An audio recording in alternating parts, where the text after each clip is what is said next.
Canute the Great, the swarthy Viking emperor who ruled the seas and three kingdoms. They told you Vikings were all fair-skinned and wild, savage raiders, blonde beards, blue eyes, sailing in search of plunder. But they left something out. The swarthy kings who rose from the smoke of conquest and outsmarted empires. Meet Canute the Great, a brilliant Black Viking ruler who didn't just raid, he conquered and reigned.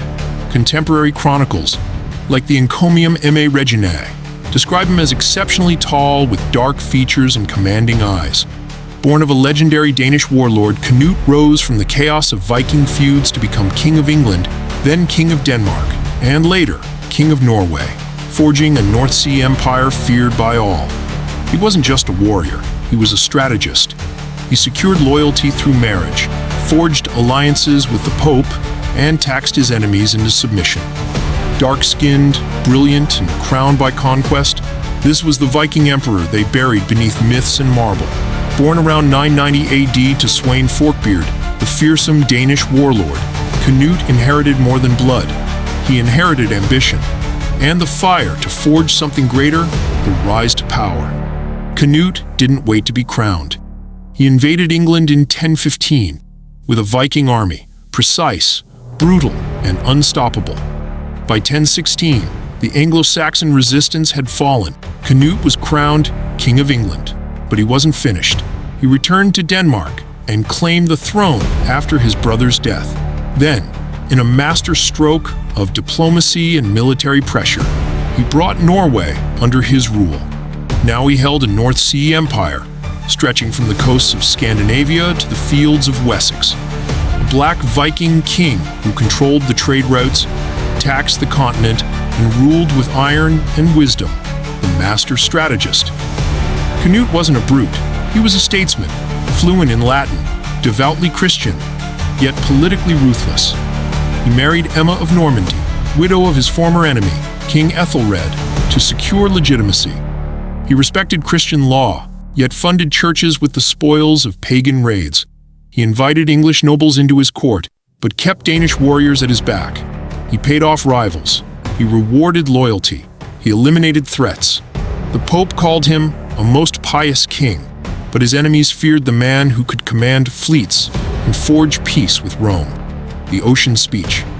One story survives, told over and over. His nobles, swollen with pride, said, "You are so mighty, my king. Even the ocean must obey you." So Canute ordered a throne set up on the shore. He sat before the tide, and as the waves rose, he raised his hand. But the sea didn't listen. Salt water lapped at his boots. He turned to his men and said, "Let all men know how empty is the power of kings. Only God commands the sea." This wasn't just humility. It was a lesson to his court, a message that power must serve truth, not ego. Canute the Great wasn't just a Viking. He was an emperor, a conqueror, a builder of peace and war, a king with dark skin, a sharp mind, and a legacy carved into coastlines. And now, his story rises again. Subscribe if you're ready for the hidden history.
Their demands are unreasonable, Your Majesty. We cannot yield. Yet, to refuse risks further bloodshed. Consider the cost.